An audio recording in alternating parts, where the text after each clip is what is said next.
ഞാൻ ഇപ്പോൾ ഈ തട്ടകത്തിൽ വസിക്കുന്ന ആളാണ്. അതുകൊണ്ട് തന്നെ തിരുവമ്പാടി ദേവസ്വവുമായി ബന്ധപ്പെട്ട് പ്രവർത്തിക്കാൻ കഴിഞ്ഞതിൽ വളരെ അതൊരു ഭാഗ്യമായിട്ടും നിയോഗമായിട്ടും കരുതുന്നു. അന്നം കൊടുക്കുക എന്ന് പറഞ്ഞാൽ അതിലും വലിയൊരു കാര്യമില്ല. ഞങ്ങൾ ഇരിയാലക്കുട കുടമാണിക്യ ക്ഷേത്രത്തിലും ദിവസവും 200-ലധികം ആളുകൾക്ക് അന്നം കൊടുത്തുകൊണ്ടിരിക്കുന്ന ആൾക്കാരാണ്. അതുകൊണ്ട് ഇവിടെയും അതിന് തക്ക ഒരു മണ്ഡപം പൂർത്തീകരിച്ചു കൊടുക്കാൻ കഴിഞ്ഞത് വളരെ സന്തോഷമാണ്.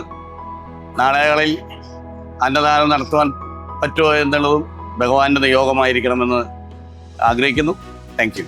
ഇന്ന് ഈ സമർപ്പണം നടന്നത് ICL ഫിൻകോർപ്പിന്റെ അധ്യക്ഷതയിലാണ്. ICL ഫിൻകോർപ്പ് വളരെ അധികം ജനകാരുണ്യത്തിനായിട്ടുള്ള പ്രവൃത്തികൾ ചെയ്യുന്നു. ഈ അന്നദാന മണ്ഡപത്തിൽ നിത്യവും 150 തൊട്ട് 200 പേർക്ക് ഭക്ഷണം കഴിക്കാവുന്നതാണ്. ഇത്ര മഹത്കർമ്മം ICL പോലെ ഒരു ധനകാര്യ സ്ഥാപനത്തിന് മാത്രമേ ചെയ്യാൻ സാധിക്കുകയുള്ളൂ. തിരുവമ്പാടി ദേവസ്വവും തിരുവമ്പാടി തട്ടകവും എന്നെന്നും ICL ഫിൻകോർപ്പിന് ആഭാരിയായിരിക്കും.